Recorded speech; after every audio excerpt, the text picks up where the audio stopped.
Bismillahirrahmanirrahim. Alhamdulillahi rabbil alamin. Allahumma salli wa sallim wa barik ala Muhammad wa ala ali Muhammad. Allahumma anfa'na bima 'allamtana wa 'allimna ma yanfa'una wa zidna ilma wa barik lana fi ilmina warzuqna al-ikhlasa fil qawli wal 'amali kamila. ونسألك اللهم علما نافعا لا ينسى وتوفيقا دائما وصحة ويقينا آمين يا رب العالمين. Alhamdulillah kaum muslimin rahimakumullah. Hari ini kita sudah masuk 1 Rabiul Awal 1443 Hijriah. Kita lanjutkan pengajian tafsir Al-Quran 1 hari 1 halaman. Kita sudah sampai halaman 525, yaitu pada surah kemarin apa? At-Tur ya. Pada ayat yang ke-32 sampai ayat yang ke-49. A'udzu billahis samii'il 'aliim minasy syaithaanir rajiim min hamzihi wa nafthihi wa nafthihi.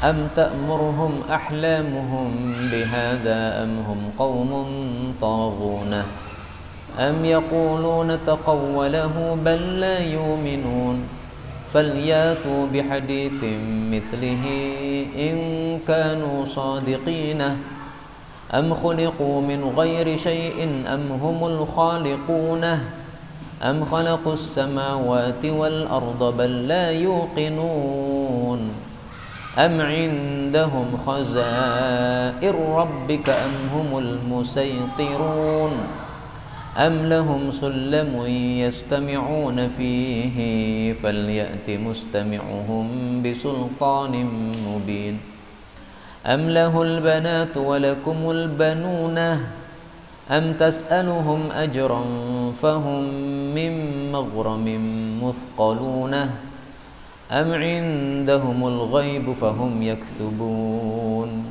أم يريدون كيدا فالذين كفروا هم المكيدون أم لهم إله غير الله سبحان الله عما يشركون وإن يروا كسفا من السماء ساقطا يقولوا سحاب مركوم فذرهم حتى يلقوا يومهم الذي فيه يصعقون يوم لا يغني عنهم كيدهم شيئا ولا هم ينصرون وإن للذين ظلموا عذابا دون ذلك ولكن أكثرهم لا يعلمون واصبر لحكم ربك فإنك بأعيننا وسبح بحمد ربك حين تقوم ومن الليل فسبحه وإدبار النجوم.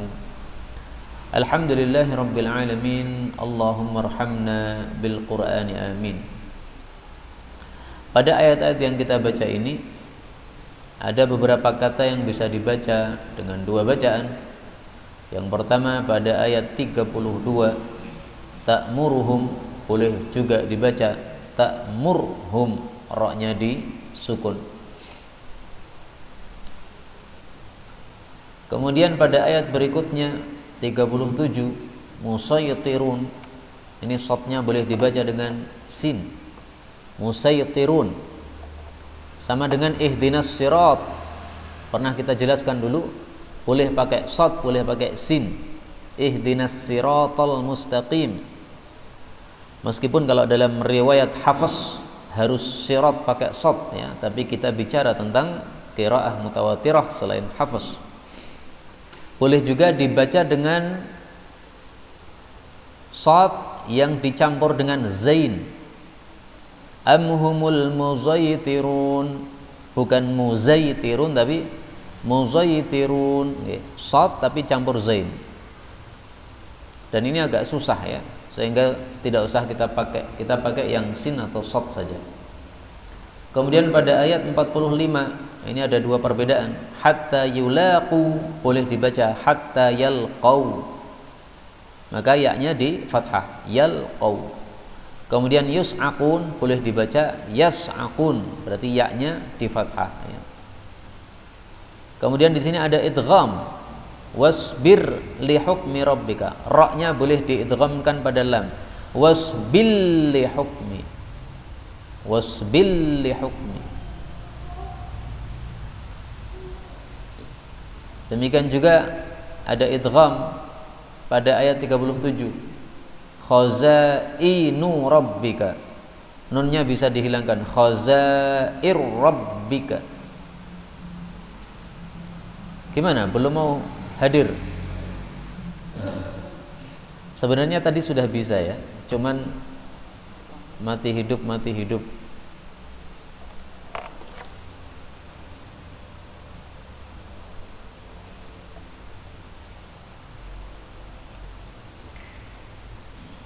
Ya, bismillah, kita masukkan dengan bismillah. Bismillah.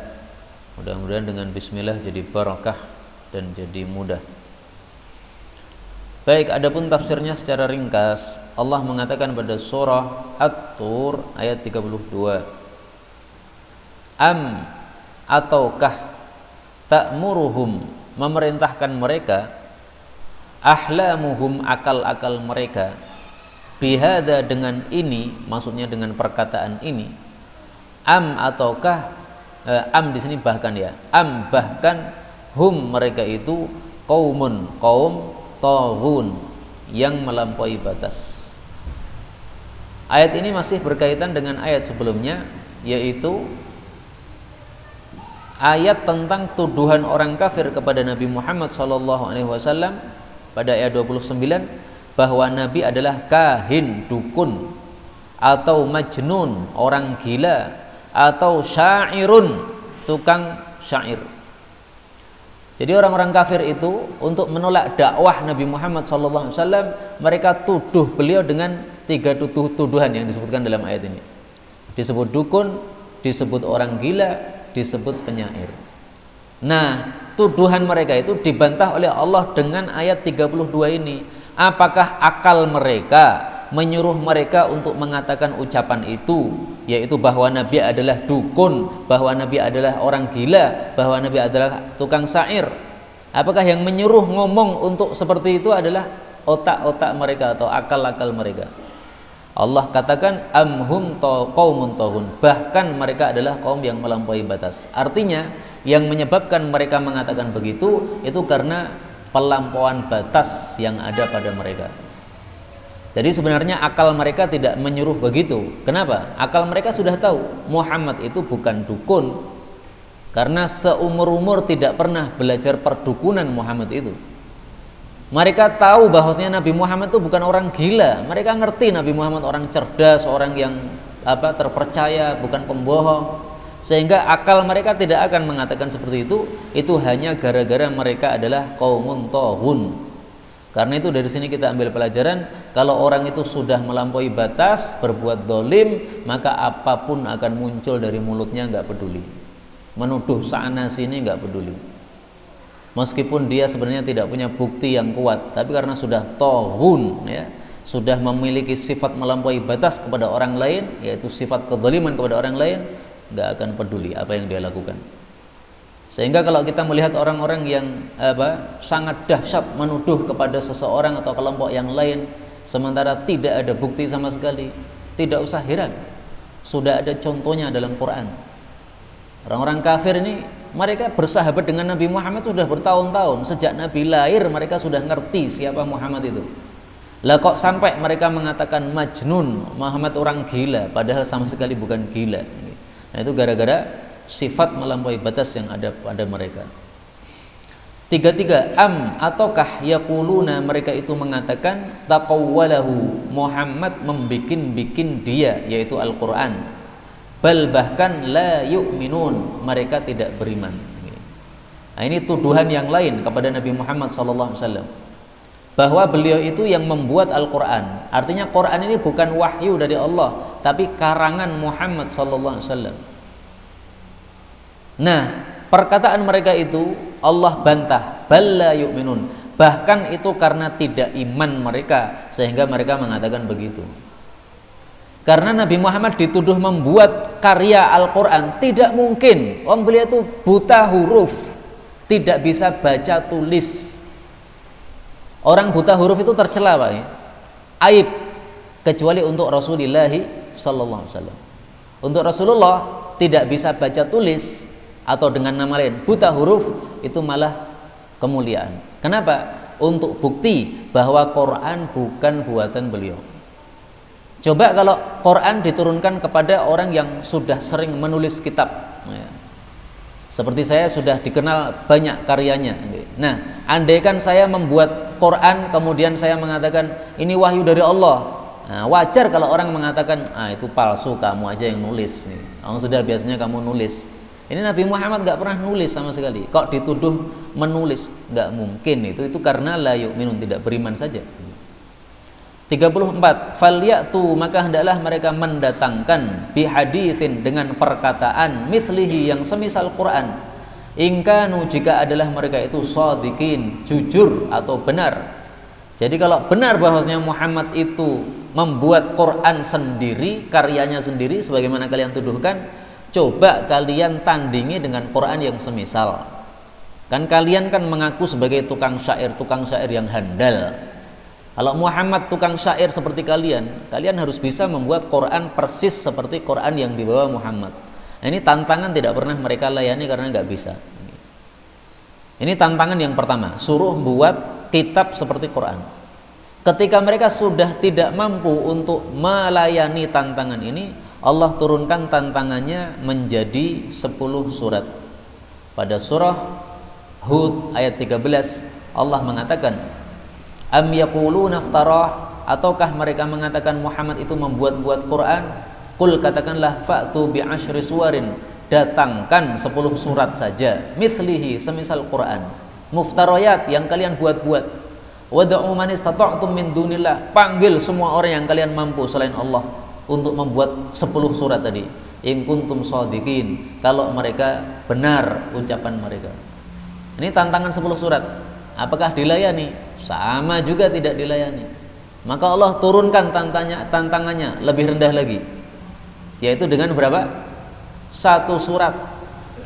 Ini tantangan ada 2 dalam Al-Quran, pada surah Al-Baqarah ayat 23 sama surah Yunus ayat 38. Saya bacakan yang surah Yunus karena ayatnya sama dengan yang tadi.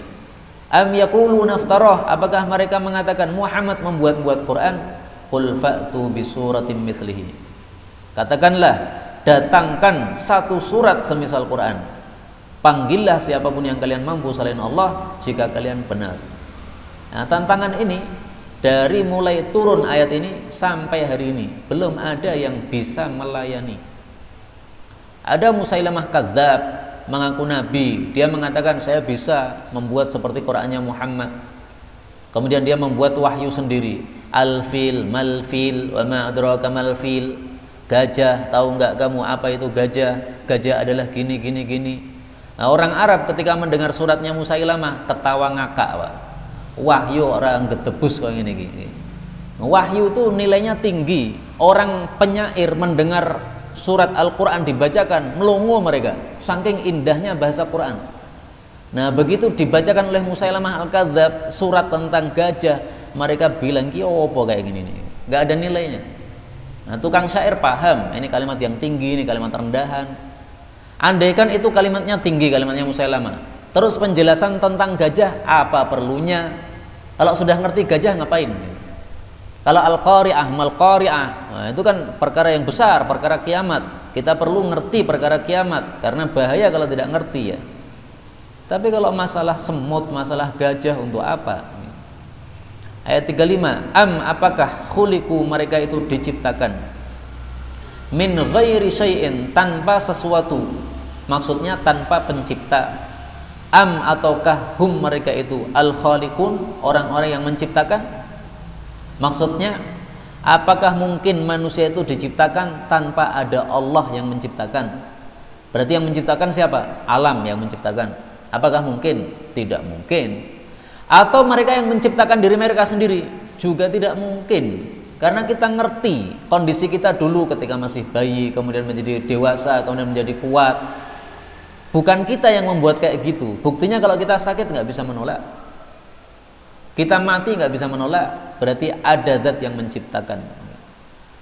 Ayat 36, am ataukah khalaqu, mereka menciptakan as-samawati, langit-langit, wal ardo, dan bumi, bal bahkan la yuqinun, mereka tidak yakin.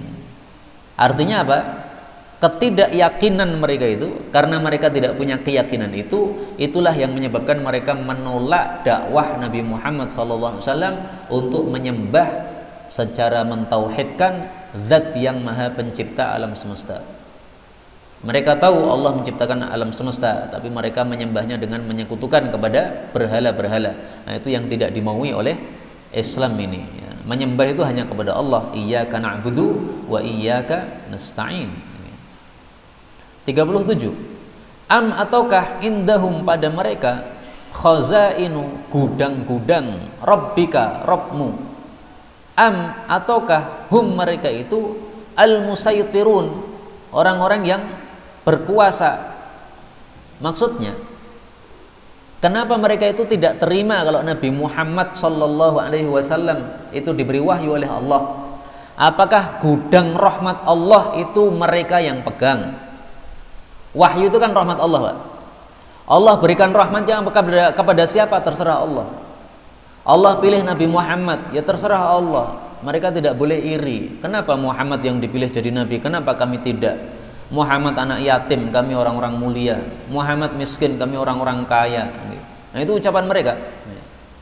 Sebagaimana kita baca pada ayat yang lebih jelas. Jadi saya temukan dalam Al-Quran itu ada surat yang mirip dengan yang sedang kita baca ini, yaitu adalah surat Shad ayat 8 dan seterusnya. A'unzila alaihi dzikru, apakah diturunkan kepada Muhammad peringatan, yaitu Al-Quran, mim bainina, di antara kami, balhum, bahkan mereka itu, fi syakkim min dzikri, ragu-ragu terhadap peringatanku, bal lamma yadhuqu adzabi, bahkan mereka belum mencicipi siksaku. Am indahum khazainu rahmati rabbik, apakah mereka memiliki gudang-gudang rahmat Allah, Al-Azizil Wahhab, yang maha gagah, yang maha pemberi? Am lahum mulkus samawati wal ardu wa ma bainahuma, ataukah mereka memiliki kerajaan langit-langit dan bumi dan antara keduanya? Fal yartaqu fil asbab, silahkan mereka naik ke apa itu, tali-tali yang menuju ke langit, atau tangga-tangga yang menuju ke langit. Nah, ini ayat-ayatnya mirip dengan ayat yang sedang kita pelajari. Di sini Allah mengatakan am indahum khazainu rabbik. Kalau tadi khazainu rahmati rabbik, maknanya sama. Jadi wahyu Allah itu termasuk rahmat Allah, diberikan kepada siapapun yang Allah kehendaki. Tidak boleh kita milih-milih. Ya Muhammad, kenapa kamu dapat wahyu, kenapa kami tidak? Ya terserah Allah. Nabi Muhammad saja juga nggak ngerti kenapa dia dipilih. Jadi Nabi Muhammad awalnya juga nggak ngerti apa itu Islam atau apa itu iman, nggak paham beliau sebelum turunnya wahyu ini. Jadi mereka itu nggak terima kalau yang jadi nabi adalah apa? Nabi Muhammad Sallallahu Alaihi Wasallam, gara-gara Muhammad itu orangnya fakir miskin dan dia anak yatim, bukan pembesar Quraisy. Sebagaimana pada surat Az-Zukhruf ayat 31. Wa qalu, dan mereka mengatakan, laula, kenapakah tidak, nuzila hadzal Quran, Quran ini diturunkan, ala rajulin, kepada seseorang yang besar, minal qaryataini, dari dua desa atau dua kota, azimin, yang orang ini agung. Maka Allah bantah, ahum yaqsimuna rahmat rabbik, apakah mereka yang membagi-bagi rahmat Allah? Nahnu qasamna bainahum ma'isyatahum, justru kami yang membagi-bagi antara mereka ma'isyah mereka, kehidupan mereka dalam kehidupan dunia. Jadi ma'isyah saja yang membagi Allah, apalagi rahmat. Lah Allah yang membagi. Sebagaimana Allah yang membagi kehidupan, ada yang miskin, ada yang kaya, ada yang rumahnya bagus, ada yang rumahnya biasa, ada yang punya rumah banyak, ada yang tidak punya rumah sama sekali. Nah, demikian juga wahyu atau ilmu ini juga terserah Allah siapa yang diberikan. Saya sering memberikan contoh gini, Pak. Ada satu pesantren.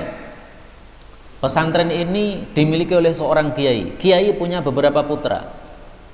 Ketika kiainya wafat, apakah pesantren itu harus dilanjutkan oleh putra atau salah satu dari putra beliau? Ternyata enggak harus. Banyak para kiai begitu mati anak-anaknya enggak ada yang melanjutkan. Terus pesantrennya gimana nasibnya? Ada kalanya pesantrennya mati, ada kalanya pesantrennya lanjut, tapi yang melanjutkan adalah murid-murid beliau, bukan anaknya. Anaknya enggak ada yang melanjutkan. Nah, kayak begini tidak bisa kita kemudian protes kepada Allah. Ya Allah, engkau itu gimana sih? Engkau ciptakan seorang kiai tapi anaknya enggak ada yang melanjutkan. Terserah Allah. Rahmat Allah Subhanahu wa taala dibagi-bagi, terserah Allah Subhanahu wa taala. Demikian juga saya kasih contoh. Dalam satu pesantren banyak santrinya. Ada alumni pertama, ada alumni kedua, ada alumni ketiga. Ternyata alumni awal tidak ada yang punya pesantren. Tapi alumni bawah-bawah malah ada yang punya pesantren. Terserah Allah. Adik kelas saya itu ada yang punya pesantren. Beberapa orang, tidak hanya satu orang. Tapi saya yang pernah mengajar mereka nggak punya pesantren sama sekali. Jadi saya belum jadi kiai, karena kiai itu menurut saya adalah yang sudah punya pesantren. Tapi kiai kalau istrinya satu ya kurang lengkap. Nah, kalau saya sudah ustadz orang lengkap sisan. Hanya ustadz tapi belum kiai tapi kurang lengkap sisan. Istrinya satu dok. Baik, kita lanjutkan. Ini guyon aja supaya nggak ngantuk.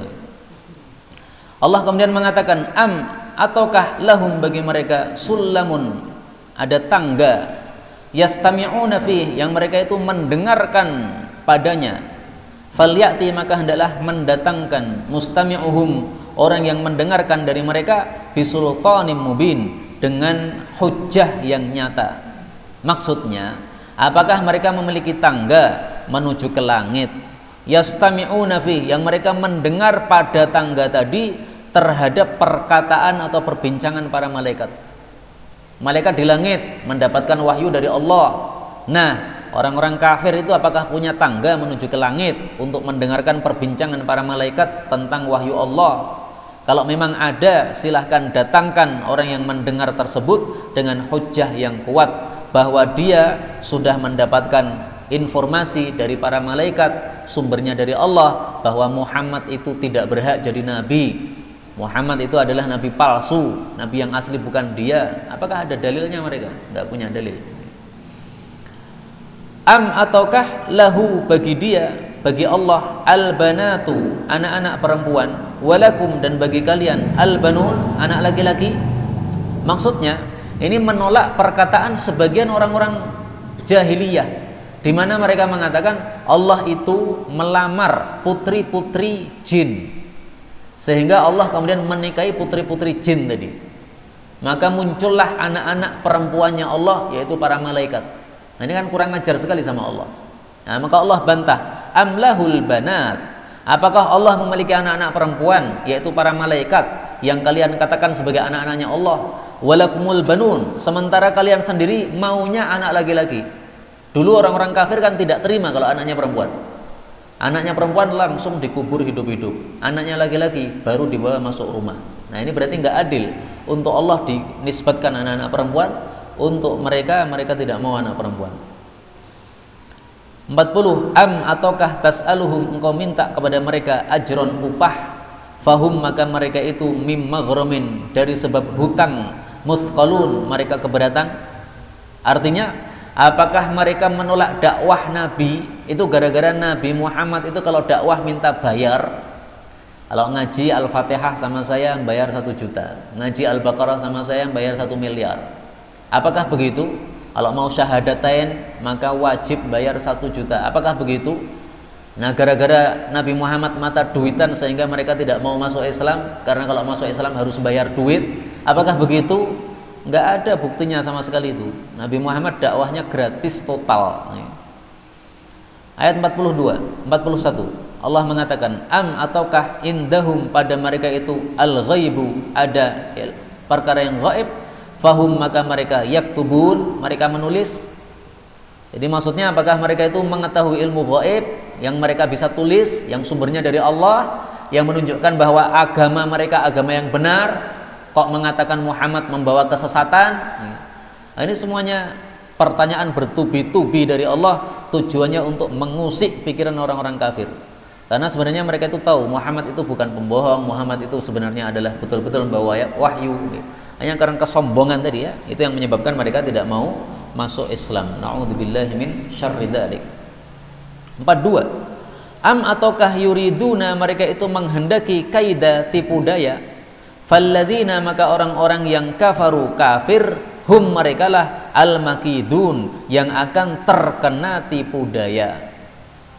Jadi maksudnya, apakah ketika mereka menuduh Nabi Muhammad gila, kemudian penyair atau tukang sihir atau dukun, apakah mereka menghendaki untuk melakukan tipu daya, yaitu menipu umat Islam? Karena kalau umat Islam mendengar, loh ternyata Nabi kita ini orang gila, ternyata bukan Nabi, dia orang gila saja dia. Mikirnya ruwet, akhirnya apa? Dia ngomong mendapatkan wahyu, akhirnya pada murtad dari agama Islam. Nah, berarti mereka menghendaki apa? Tipu daya untuk menipu umat Islam supaya mereka pada murtad dari agama Islam. Nah, kalau memang tujuannya begitu, Allah katakan orang-orang kafir itulah yang akan mendapatkan tipu daya.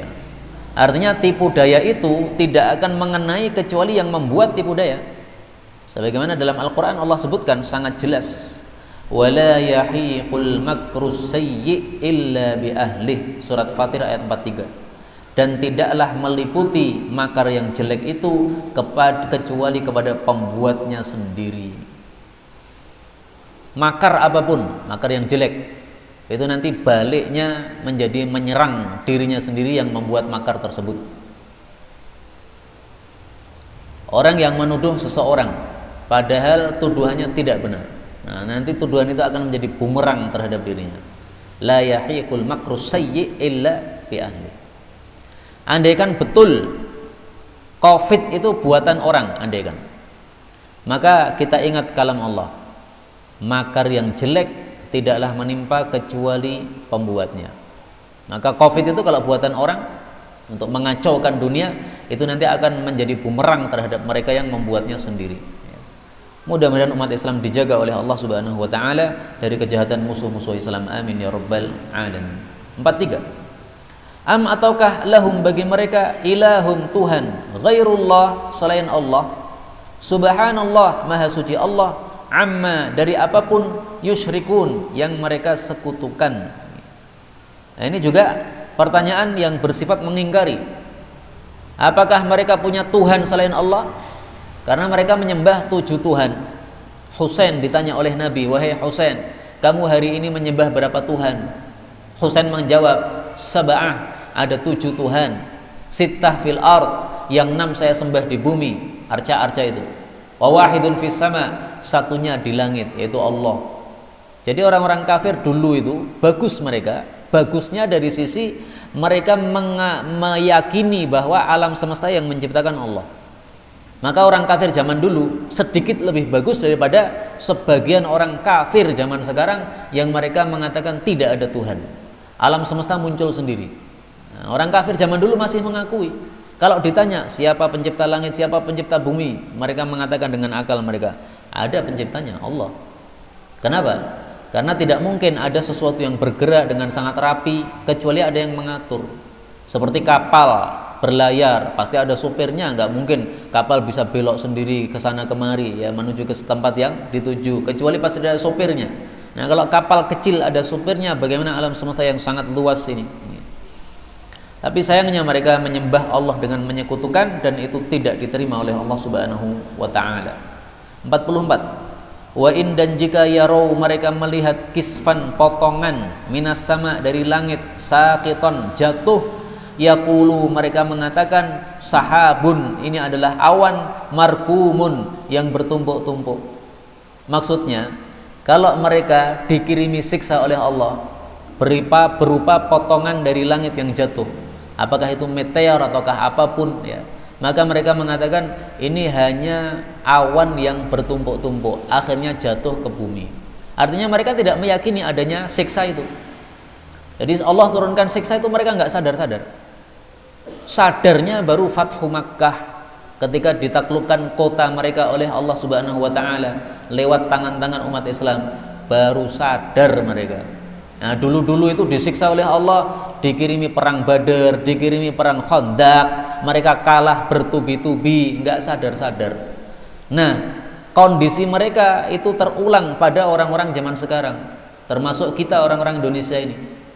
Udah dikasih negara yang subur, tanah yang subur oleh Allah, tidak mau mensyukurinya. Dikasih tsunami, dikasih gempa, dikasih ujian bertubi-tubi, nggak sadar-sadar. Nah, terus kapan kita sadar kalau tidak sadar-sadar? Mestinya manusia ini dikirimi siksa oleh Allah itu supaya mereka apa? Yarji'un, la'allahum yarji'un. Kita lihat dalilnya. La'allahum yarji'un. Kita temukan dalilnya di dalam Al-Quran pada beberapa ayat ya. Nah, ini contohnya surat Az-Zukhruf ayat 48. Wa ma nurihim min ayah, tidaklah kami tampakkan tanda kekuasaan kami illa hiya akbaru min ukhtiha, kecuali tanda itu lebih besar daripada tanda sebelumnya. Wa akhadnahum bil adzab, kami kirimkan siksa la'allahum yarji'un, supaya mereka kembali alias sadar. Surat As-Sajdah ayat 21, walanudhiqannahum, dan sungguh kami akan cicipkan kepada mereka minal adzabil adna, siksaan yang lebih ringan, dunal adzabil akbar, sebelum siksaan yang paling besar yaitu neraka, la'allahum yarji'un, supaya mereka kembali kepada Allah yaitu tobat. Tapi enggak segera tobat.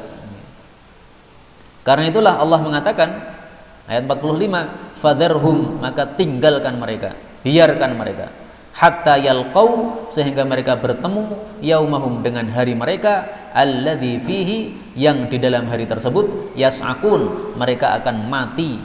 Maksudnya adalah hari kiamat. Kapan mereka mati?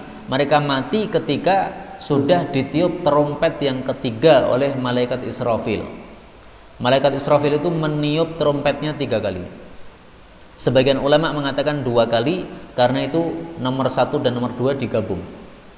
Tiupan pertama, kehancuran alam semesta, hancur bumi, hancur gunung, hancur langit, hancur bintang-bintang berguguran, hancur matahari bulan. Tiupan kedua, mati seluruh makhluk bernyawa. Tiupan ketiga, bangkit seluruh makhluk bernyawa. Antara tiupan kedua dengan tiupan ketiga ini istirahat 40 tahun. Dan masa istirahat itu orang-orang kafir nyaman, tidak ada siksaan dalam kuburan. Jadi orang-orang kafir itu nyamannya setelah mati adalah masa di antara 2 tiupan. Tiupan kedua, tiupan kematian, dan tiupan ketiga, tiupan kehidupan kembali setelah mati. Itu masa fatroh, berhenti, yang tidak ada siksa di situ. Demikian disampaikan oleh para ulama, wallahu a'lam. Allah katakan yauma, pada hari, la yughni, tidaklah berguna, anhum, untuk mereka, kaiduhum, tipu daya mereka, syai'an, sedikit pun, walahum, dan tidaklah mereka, yungsarun, akan ditolong, yaitu ditolong dari siksa Allah Subhanahu wa taala. Ini kondisi hari kiamat. Mau berbuat tipu daya sama Allah apa? Enggak bisa. Kalau di dunia mereka masih bisa berbuat tipu daya, tapi di akhirat tidak diberi kesempatan lagi, karena taubat sudah tidak diterima di sana. 47, wa inna, dan sesungguhnya, lilladzina, bagi orang-orang yang zalamu, zalim, azaban, ada siksa, duna dzalika, sebelum siksa itu, yaitu sebelum neraka. Walakinna, akan tetapi, aktsarahum, kebanyakan mereka, la ya'lamun, tidak mengetahui. Ayat ini yang semakna dengan ayat yang tadi sudah saya bacakan, walanudhiqannahum minal adzabil adna dunal adzabil akbari la'allahum yarji'un. Kami cicipkan pada mereka siksaan yang rendah, yaitu siksaan di dunia, sebelum siksaan yang terbesar, yaitu siksaan di neraka, supaya mereka kembali. Nah, maka adzaban duna dzalik, siksaan sebelum itu maksudnya siksaan di dunia, sudah dikirimkan oleh Allah. Tapi sayangnya, walakinna aktsarahum la ya'lamun, kebanyakan mereka tidak ngerti, maksudnya tidak paham apa yang dimaksud oleh Allah dengan siksaan ini. Mestinya siksaan itu untuk membuat orang sadar, setelah siksa selesai jadi tobat kepada Allah, memperbaiki diri. Nah, malah sebaliknya, begitu siksa selesai mereka kembali seperti semula, bahkan lebih menjadi-jadi. Itu mirip kalau kita orang Islam ini ya, dikasih sakit oleh Allah, habis itu sembuh, itu kemudian kembali nakal maksiat kayak dulu. Mestinya habis sakit berhari-hari mau mati ya, sudah divonis oleh dokter, wah ini apa, persiapan Pak, sabar mawon menerima takdir. Nah, ternyata diberi hidup lagi, habis hidup lagi kemudian nakal lagi, ya, berbuat riba lagi misalnya. Nah, mestinya ngambil pelajaran. Saya dulu sudah dikasih mau mati gini, sekarang hidup lagi, alhamdulillah. Nah, mestinya lebih bagus. Kalau tidak lebih bagus, berarti kita mirip orang kafir, walakinna aktsarahum la ya'lamun. Enggak paham apa yang dimaksudkan oleh Allah dengan ujian tadi. Wasbir, dan sabarlah li hukmi rabbika, untuk keputusan Rabbmu. Fa innaka, maka sesungguhnya engkau wahai Nabi, bi a'yunina, pada mata-mata kami, maksudnya di dalam pengawasan kami. Wasabbih bihamdi rabbika, dan tasbihlah dengan memuji Rabbmu, hina taqum, ketika engkau itu berdiri. Yang dimaksud sabarlah terhadap keputusan Rabbmu, yaitu sabar di dalam dakwah. Itu sudah keputusan Allah. Sabarlah menghadapi ejekan-ejekan tadi, dikatakan gila, dikatakan apapun, sabar. Nah, Nabi sekarang sudah wafat. Apakah ayat ini masih berlaku? Masih. Berlakunya untuk siapa? Untuk ulama pewaris Nabi. Ulama pewaris Nabi sama tugasnya dakwah. Di dalam dakwah pasti ada yang mengganggu. Baik yang mengganggu itu dari non-muslim maupun dari tubuh umat Islam sendiri. Nah, ulama harus sabar ketika dituduh-tuduh seperti Nabi Muhammad SAW dituduh begitu.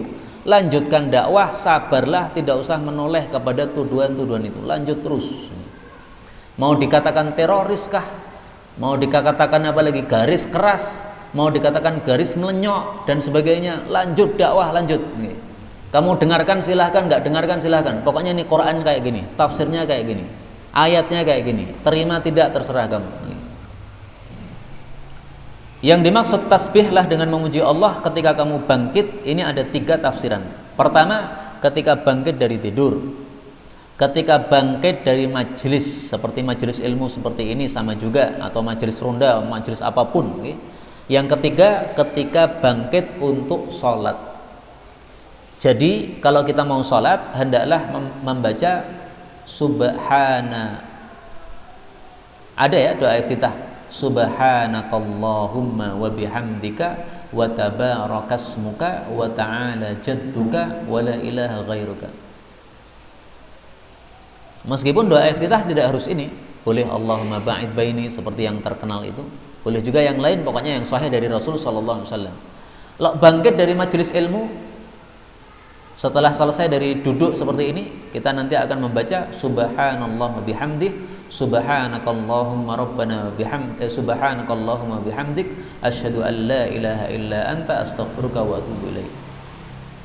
Kalau bangun tidur, Rasulullah menyuruh kita untuk membaca doa la ilaha illallah wahdahu la syarikalah, lahul mulku wa lahul hamdu, yuhyi wa yumiit biyadihil khair wa huwa ala kulli syai'in qadir, subhanallah walhamdulillah wa la ilaha illallah wallahu akbar wa la haula wa la quwwata illa billah. Siapa yang bangun tidur membaca doa ini kemudian berdoa apapun pasti mustajab. Itu hadisnya sudah sering saya tampilkan, mudah-mudahan tidak lupa. Nah, itu semuanya tercakup dalam kata-kata hina taqum. Bangkit dari apa? Bangkit dari majelis ilmu, tasbihlah. Bangkit untuk sholat, tasbihlah. Bangkit dari tidur juga, tasbihlah. Kemudian Allah mengatakan wa minal lail, dan dari sebagian malam, fasabbihu, maka tasbihlah kepada Allah, wa idbaron nujum, dan ketika perginya bintang-bintang. Maksud ayat ini adalah kita disuruh 2 sholat sunnah. Pertama, sholat sunnah tahajud, itulah maksud wa minal laili fasabbihu. Jadi tasbih kepada Allah maksudnya tahajud. Karena dalam ayat yang lain Allah mengatakan wa minal laili fatahajjat bihi. Tahajud baik membaca Quran atau dengan sholat. Orang-orang yang haid tahajudnya membaca Quran, tidak usah sholat. Atau kalau berpendapat haid tidak boleh membaca Quran, ya tahajudnya dengan wirid, dzikir, tasbih dan sebagainya. Kemudian yang kedua, idbaron nujum, ini adalah sholat sunnah 2 rakaat sebelum subuh. Itu dilakukan ketika idbaron nujum, bintang-bintang sudah mulai pergi. Itu tanda masuk apa? Waktu subuh. Karena itu sholat sunnah 2 rakaat sebelum subuh ini sekali-kali jangan ditinggalkan. Fadilahnya sangat-sangat besar. Rasulullah Shallallahu Alaihi Wasallam bersabda, "Rakaatal fajri khairum minad dunya wa ma fiha." 2 rakaat sholat sunnah sebelum subuh lebih baik pahalanya daripada dunia dan seisinya. Hadis riwayat Imam Muslim dan Tirmidzi dan Nasai. Coba dihitung Mbak, kekayaan dunia itu berapa? Berapa triliun? Nah, pahala sholat sunnah 2 rakaat sebelum subuh itu pahalanya melebihi dari triliunan duit yang ada di dunia ini semuanya. Karena itu rugi kalau kita tidak mau sholat sunnah 2 rakaat sebelum subuh, pahalanya besar. Lah kok pahalanya besar padahal hanya 2 rakaat? Ya terserah Allah.